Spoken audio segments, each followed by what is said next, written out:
see is our version of the Constitution for the United States of America.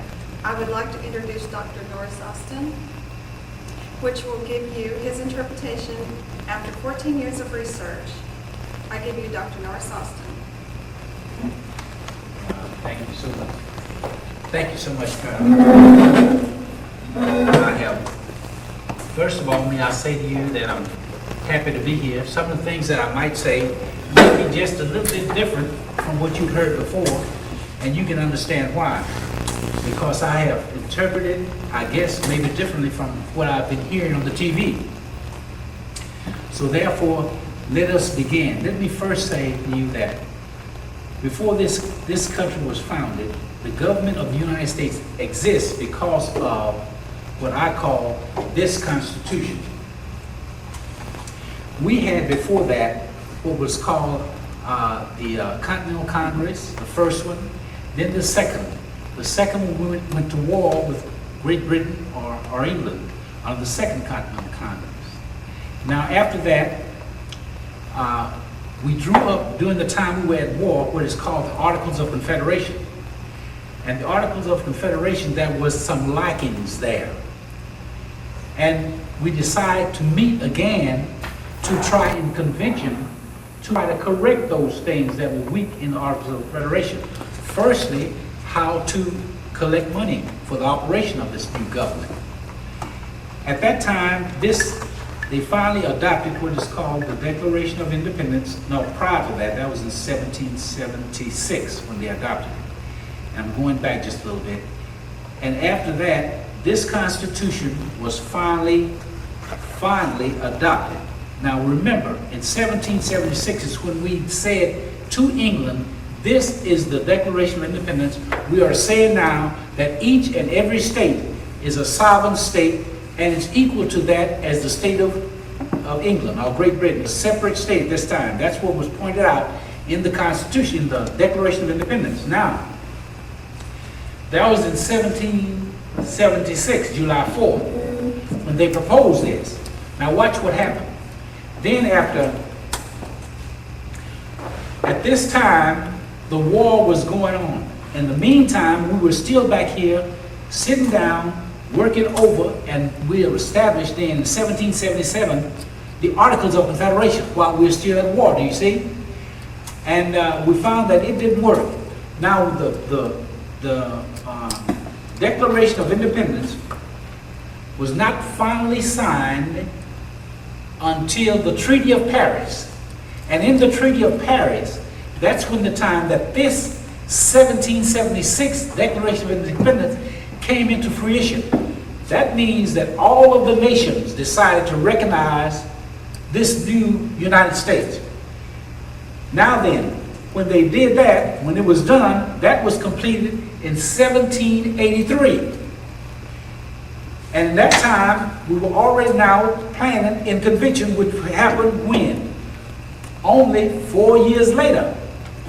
So that's where we come to now. 4 years later, we're now in convention, and we're actually deciding for ourselves if you would just meet at a civic club and decide the rules and regulations for this new thing that we call government. And this new thing that we call government, we named it the United States.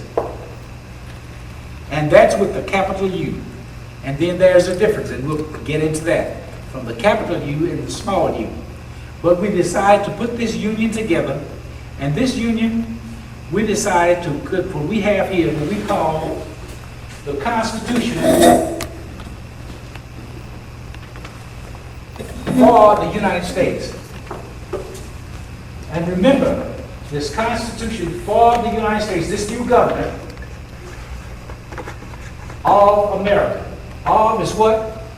The United States government all of this belonging to America.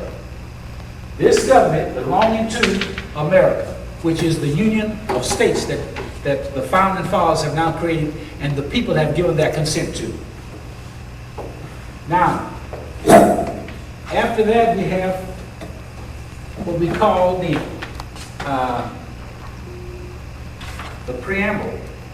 It's really the introduction. And some of these things is better if we read it so we can get a thorough understanding of what it says. These are things now that we're going to find in this Constitution. All of these introductory portions is supposed to be addressed in this Constitution. First of all, it talks about a more perfect union. A more perfect union will be what? Different from what we had. Different from the weaknesses that were found in what is called the Articles of Confederation.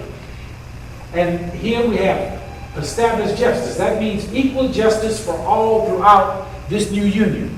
And established means, remember that word established. When you go back and look it up in 1828 dictionary, you'll find that it means fixed. And you're going to find a number of words as we go along, which the founding fathers, as educated as they were, rather than be redundant with the same word, will use a different word to express a similar or same meaning. So be aware of that. Now, to ensure domestic tranquility, now when we start talking about that, among all people to enjoy a state of law and order, promote the general welfare. Now watch this, we're coming up again. Promote the general welfare and security and blessings of liberty. Now we see provide for the defense, provide for the common defense. And watch this, then we go down and promote the general welfare. These two words here are synonymous. Common and general. So we're talking about the common, we're talking about all of the people within this union. This is what we're setting this government up, to protect these particular rights for the people in this union. Common, general. So when you promote the general welfare, it does not mean what many people have assumed, that it means that people are supposed to take your money and give it to someone else. It just doesn't mean that. Because of the fact the founding fathers knew that general welfare would include all of the people, where in England at one time, we had certain people that was called in the feudal system that were called barons and this sort of thing, and they got what is called specific welfare. And therefore, they made sure that they didn't want this specific welfare to be given to certain people, so they made sure they made sure general welfare. All welfare that's given will be for the general people at large. And to secure these blessings, all these things of liberty to ourselves and our posterity. Now, what we're going to do after that? The people after that, will do what? Ordain and establish this Constitution for, not of, it's for these people, this new government that belongs to America. That is more or less the introduction. Now we're going to try and get to the meat of all this and give you an idea, if we can, of just what we're doing and what we're talking about. Now, then first we go to what we call here is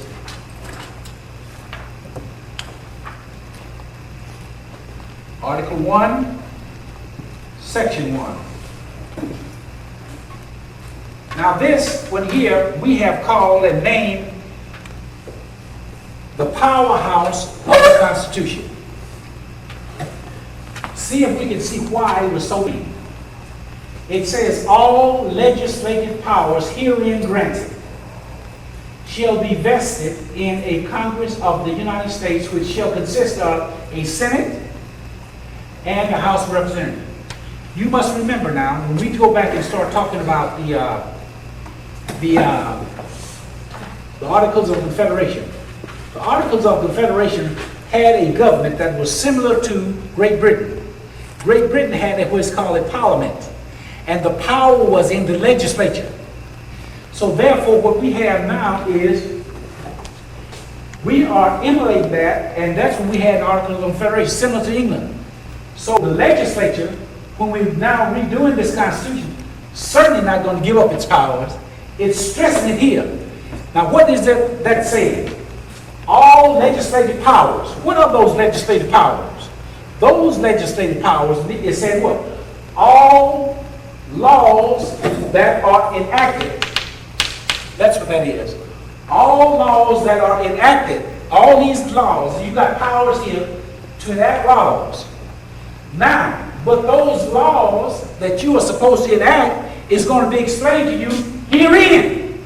This Constitution, do you see, shall be vested, fixed. All of the laws that you can make, fine, but they must be herein granted. If they're not herein granted, you have nothing to do with us. There's nothing throughout this Constitution that you will see that the government has any right to charge you for any possession of any item that you might have. So therefore, anything that's not herein granted is null and void. That's what it said there. And it shall be to do his law. These powers in law must be vested in what a Congress, and that Congress shall consist of the House of Representatives and the Senate. Now, if you have any questions, write them down, and we'll try to come back and cover it. Now, we got the powerhouse out of the way. Now, we're going to continue to Article 1, Section 2, Clause 1. Let's see what that says.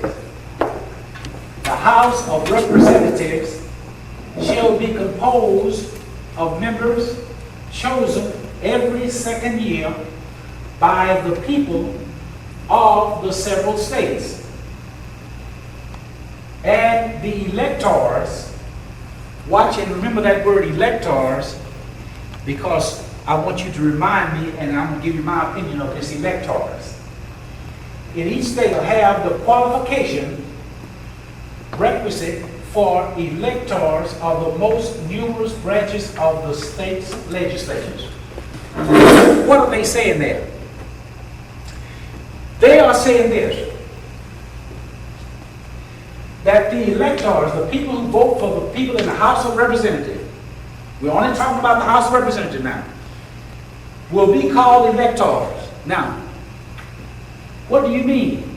They say that those people will have the same qualifications that's required for the electors of every state. In other words, in your state you have representatives and you have what? Senators. The qualifications at that time to elect those people within your state was the state's responsibility. They could decide what type of people they would have. One of those requirements was that those people would then have what is called a freehold estate. Those people had to be property owners. Do you follow me? That was required, for example, in many of the states. Now, in order to vote for the local people, the representatives and senators, the qualification for these electors to elect the House of Representatives must have the same qualification as the state required you to have to vote for your state representative. Does that make a little sense? So that's all this is talking about. Now remember this. Remember these qualifications. I'm going to say something about that, and if I forget it, please remind me. This qualification, I think on the next slide. What's required here of these people? What is required? What is required? Very important. Let's see if we can pick it up here on the next slide, please. If we can find out what is required, and we'll put Section 2, Clause 2. Now let's see what it says. It says that no person shall be a representative who shall not have attained the age of 25 years and have been 7 years a citizen of the United States, who shall not, a negative following year, when elected, be an inhabitant and of that state in which he shall be chosen. You must have been an inhabitant, you must be 25 years of age to be elected in the United States. Now when it says here, representative shall have attained age 25 and have been 7 years a citizen of the United States, let's not confuse that. When these people were writing here, they were talking about, when they said citizens of the United States, they are now talking about people here in this audience. Some of them still was what? We're talking about the rest of it, that they have come here from England. So we are saying that these people, when 25 years old and chose 7 years a citizen, must have been within the United States. Now we're not talking about states. We are talking about from a European perspective when we talk about the United States, because there is a difference than one with a small U and a capital U. This is why they mention these citizens of the United States who shall, when elected, be an inhabitant of the state in which they are chosen from. Now let's see if we can go to the next slide and see what are we going to see there. Now remember, we're only talking about the House of Representatives. Now watch this. I'm going to see if we can come back, because I forget, you know, age does that to us. So try and help me to go back. There's something on that other slide that's going to, should perk our imagination here again. Representative, we're still talking about representatives. First thing, all of this, we're talking about representative. That's it. Representative and direct taxes shall be apportioned among the several states, which may include within this union. This union. This union does not include Washington, D.C., does not include Samoa Island, or any of the other delegates that they've snuck in on and put on a salary. But according to their respective number, which shall be determined by adding to the whole number of free persons. Underline and remember, free persons.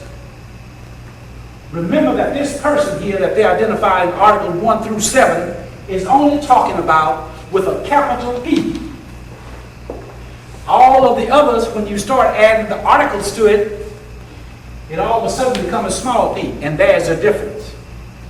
So remember that when we said, remember, free person, including those that are bound to service for a term of years, and those are your servitudes, and excluding Indians not taxed, and 3/5 of all other persons which are slaves. Also understand, see, underline there, capital P person, that's including those people as the same as you notice that they're included here. And that capital means a lot, and then what they did to them, 14th Amendment. The actual enumeration shall be made within 3 years after the first meeting of Congress. This is your census. As they shall be, that is beautiful there, highlighted. You see that? Very, very good. Because you're going to, something very important is going to happen to us here when we see these words. Now then we go out and list the 13 states, or the states, and how many they should have. And you'll notice here, I think, if I'm not mistaken, that Virginia would imply that it was the largest state at that time, with a representation of 10. Now I want to go back up here for a moment and see if we can, see if you and I can just kind of imagine something here. Why is this related to this? Because we went to war for taxation without representation. So that was the first thing that they are going to address. And this thing, it says, it's said in United. Taxation will be tied to representation. According to the number and apportioning, it is done equally, equal shares to the state. In other words, you are supposed to, the government, you're supposed to say to the states, I need so many $1 million. And we're supposed to then, you say to the state, because you are the state of our state, for example, we know that we have to pay our portion of that according to the other states, according to our representative. So now you good better at math than I am, so I'm going to just give a figure out and then you can figure it out at home. If we need $100 million, what would Texas have to pay? If their representation here is going to be how many? 34. Or it's 32. I'm sorry, 32. And then you divide that in some way or another and decide what Texas owes as compared to another state who might have just 30 30 or 5 or 10 representatives. You see? That's what we mean by direct taxes. Direct taxes must be equal across the board. We send a bill to Texas or to any other state, Louisiana, and they are to comply and send it up. Now, the states have a right to tax its people any way it wants to this money. So bear that in mind. First thing they draw was taxation portion is divided equally among the states according, that's direct taxes, according to the number of their representatives. Let me see if there's anything else. Remember this word here. Now look, he got here, changed by Section 2 of the 14th Amendment. We're going to talk about those amendments a little later. But you see how they're talking about change. Let me just throw this in. I know I'm going to throw it in a lot. Let me see. Now, if when this Constitution was written, and I say that before it can go into effect, then I must go to the sovereigns for them to okay it. How can you, as my servant, change it? That's my question. I want intelligent people to answer intelligent questions. If I am, and you can find this case in what is called Lansing versus Smith, Supreme Court case. And it says the people gain the prerogatives of the King of England. That means you became the sovereigns. Now listen, if the Parliament in England, if they could go and change a law, for example, and affect the king, that is where the slave is taking over the masters. And that's not what the founding fathers meant. We're going to go on to the next one.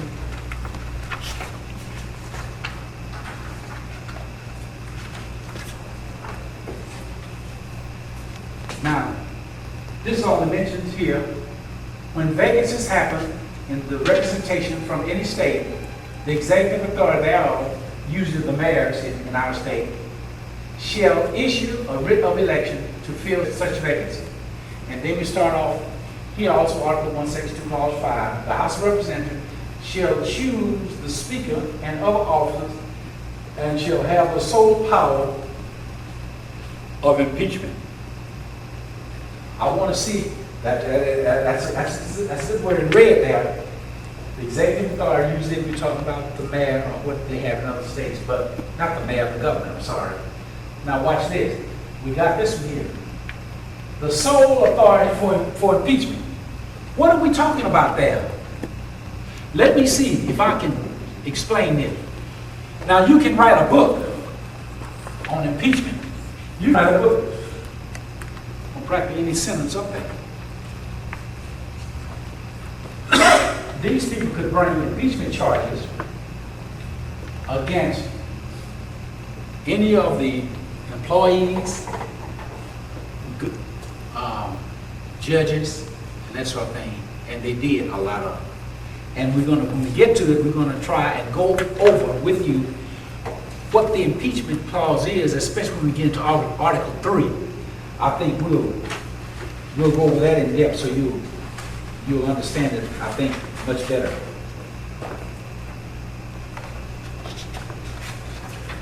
I think. Now, we come into Article 1, Section 3, Clause 1. Now we have finished talking about the House of Representatives. At this time, there may be a question or two on Article 1, Sections 1 through 2. If there are any questions, maybe I can try and answer them if I will. Gene? Yeah, Doctor, I got one. Are you saying now that, back up here to the, All right. that they cannot make laws to affect the sovereign citizens, the state citizens such as we are? Our representatives are not up there to make laws to affect us. Is that true? I have not seen anywhere in the original Constitution that says anything about them creating. You don't create You don't send a creation out for the creation to come back and eat up the creator. So if you are the creator of this government, how can it turn around and make rules for you? I'm paying you, I'm feeding you, and then you're making rules for me? That doesn't seem logical unless they have some reason put in our water so that we will become illogical. That doesn't seem logical. Where is it? They are making rules. They are attempting to make rules for you, and you have assumed that they are meant for you. But there's all sorts of Supreme Court cases before 1938 that will tell you that they can't make rules for you. Now, what they're talking about is being a representative. Let me get this clear in my own mind. All right. What they're talking about when they're sent up there to represent us, not only are they, we're supposed to elect the best qualified people to represent this Constitution. Is that not true? That's right. That is their job, to represent this Constitution. Is that not true? That's it. No other. That's why that's their reason for being. That's why we send them up there. And that's the reason they call them representatives, to represent this Constitution that we accepted in the first place. That's right. You are their constituents. That's the only people that you are supposed to elect. And one other thing, don't the law have to be voted on by the people to ever be a law in the first place? And Well, the law comes from your... What is this Constitution for? This Constitution is to protect your rights. See, what we're missing, you had God-given rights before any government. You had those rights. You are the one that have to look in the mirror and see that you let your God-given rights slip away from you. And some of us are not strong enough to say that we are creatures of God and no man can take it away. Those rights, when they say unalienable rights, those unalienable mean that none of those rights can be taken away by man because they were given to you by God. They can't be traded, contracted away, but for some reason we have assumed that they can be. And I'm of the opinion that they cannot. And I have not found anything within this Constitution, personal intent of this Constitution, that says that. Yes. On taxes now, Doctor, you got another minute. Sure. On these no direct taxes. All right. Now, the federal government cannot put a direct tax on these people. I don't say we cannot. I say they're not supposed to. Okay. It doesn't, see, it says here that they can. Now, don't the state have if they don't like if they send down here and say, look, Texas, we need $5 million, for instance. All right, if we don't like what they're going to spend this $5 million for, we don't have to send them the money. Is that correct? Well, I don't know about that. That has not been addressed yet. But I think when they come and ask you for money, then I think if I was a representative or governor, I would question the reason and why is my share and what have you been doing to make it so expensive. That would be their job, to question it. And if you give all the powers back to the states, then that's the time it becomes effective. But we have lost our power. We have lost our way. We think that we are supposed to go to Congress, go to the Senate. And when I get a group of people thinking that they can get something done by going to the representative and the Senate, I got a group of people that I'd like to have on my side because they're supposed to work to the states. Remember, this Constitution is a contract between the whole group of states, not the citizens. The citizens are the sovereigns and they approve the contract. They're not making a contract. Hey, you're not a legislator. You don't go from the legislator, what is his name over there in England? He don't go and say, look, Queen, I want to make a deal with you. You don't sign the Queen don't sign contracts with servants. So what we have assumed that now we are servants. We have assumed that we are servants and we go with our hat in our hand and ask for handouts instead of understanding. You know, one little secret that most people don't understand bothers me. If you can ever get in your mind about sovereignty, who you are. You know, I hear people talking, oh, they're going to take these away, they take this away from you. Can't nobody have this but police. Who gave them the right to carry this? You. It's sad. But that's something we have to think about. But we got to work within the state and demand that they address those problems. You're going to find one of the greatest problems when we get into the Senate that changed a lot of this. Okay? Any other question? Any other question? Now, okay, go on. It says in here, all free people can vote. Is that not correct? What did it say about it? Yeah, yep, that's right. So they don't have And to vote, make- now wait, I said, vote, well, that's a good question. Vote, did it say that, did it say vote? Or did it say something about it being an elector? Okay, all right. Now, let me give you, now, hold your point, let me say this because I'll forget it. My interpretation, the difference between vote and elector, there is a difference or it wouldn't have been used. Now, my interpretation may be wrong.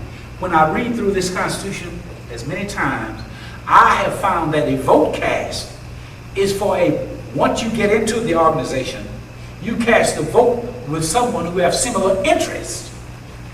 When you are an elector, you make choices.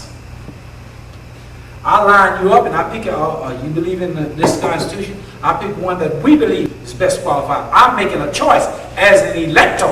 When you get in your little private rooms and this sort of thing, once the organization is formed, then you become a voter. Now then, what has happened now? They have changed all of you for voters. And when you become a voter, you become a constituent of the president. And when you become a constituent,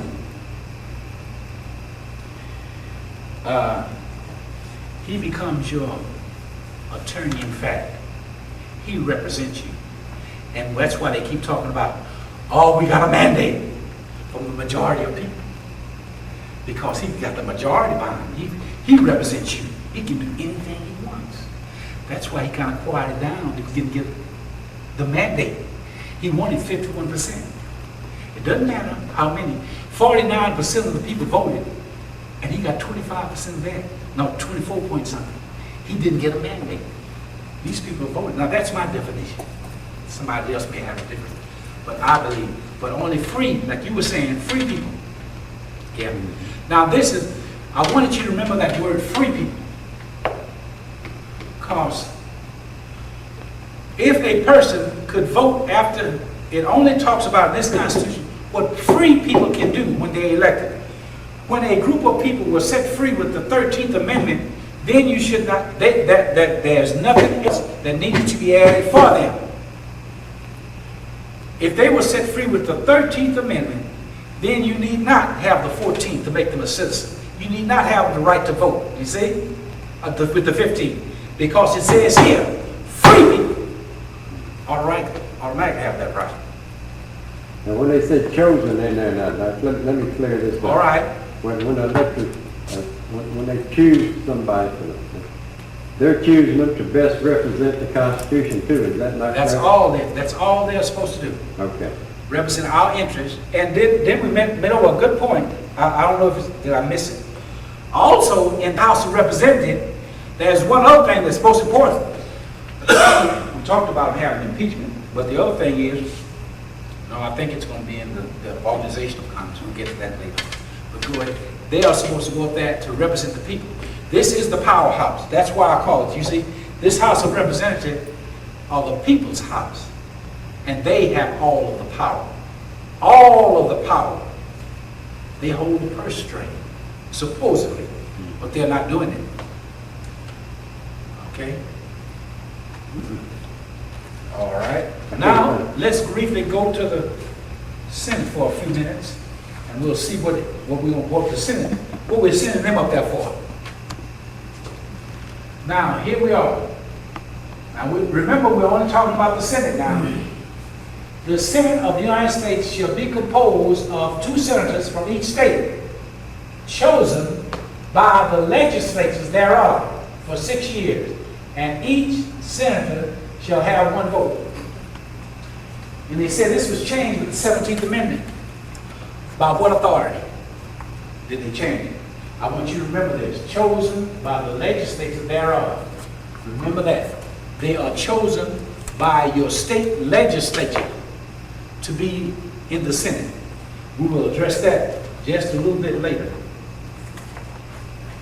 Remember those things. I'm trying to, that might bring up a question. I wanted to bring up a question because I want to meet that again someplace.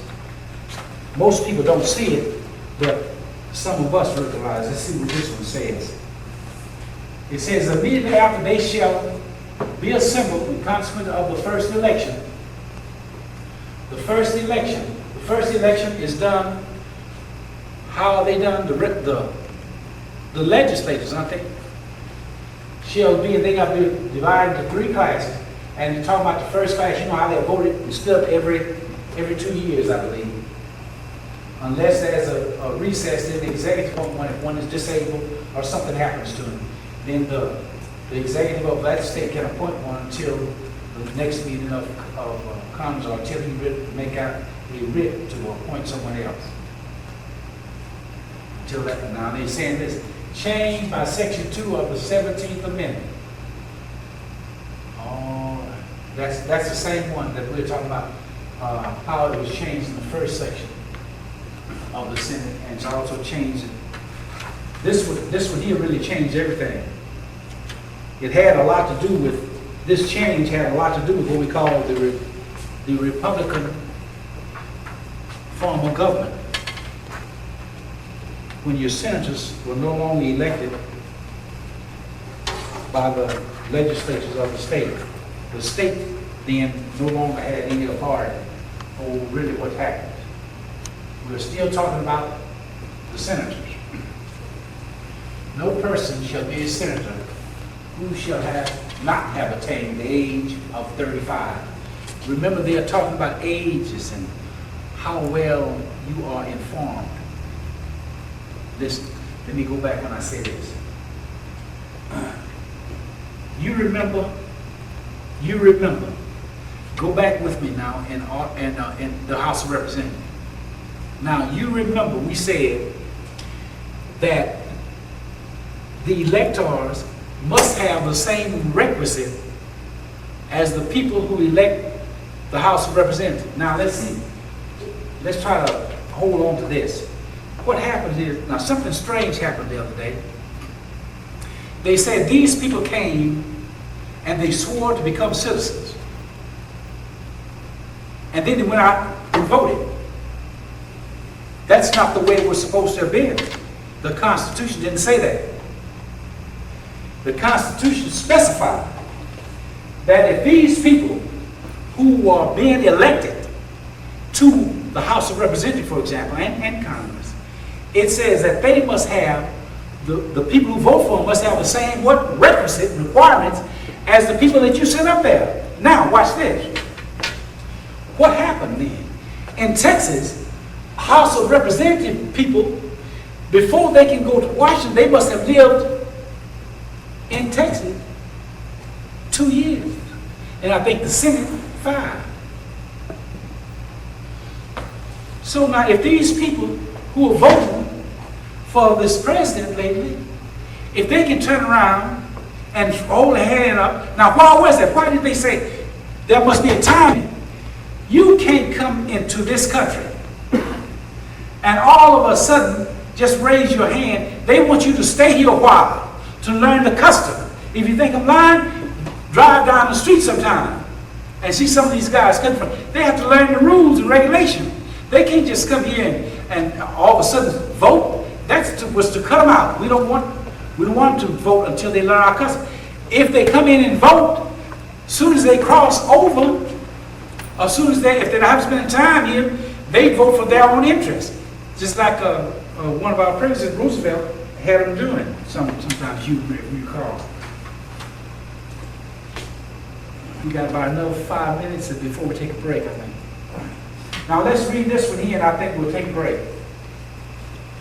No person shall be a senator who have not attained the age of 30 years and been 9 years a citizen in the United States. We're making this, remember, we're sitting down making this Constitution with the idea of thinking about the brethren over in England. So that's why you have this capitalized.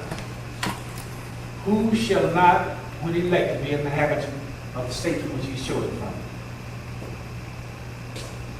This is a good one for you to remember. Section 3 of Clause 4. The Vice President of the United States shall be the President of the Senate, but shall have no vote unless they're equally divided.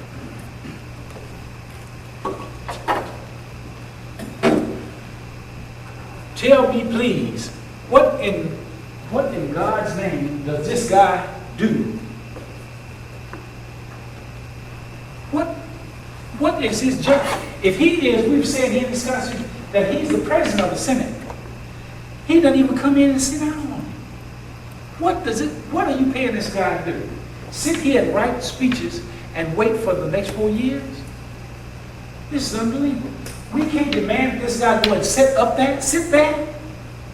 That's his job. That's the only job he has. And I take it for $25,000 a year. You see, so let's be real. One other thing that, you know, it's so much that you can, wait a minute, it's something I missed. Section 3, did I pass that? Did I miss that on the first one? Mm-hmm. No. Did I? No, I didn't? All right. It was one here. There was one here that I thought, all right. I don't feel vacant. I want to just see if I have missed 6 years. Each senator shall be, okay, shall have one vote. All right. Now, the vice president, we've said he's supposed to be over the Senate, but he's not, apparently. I think our time is just about up.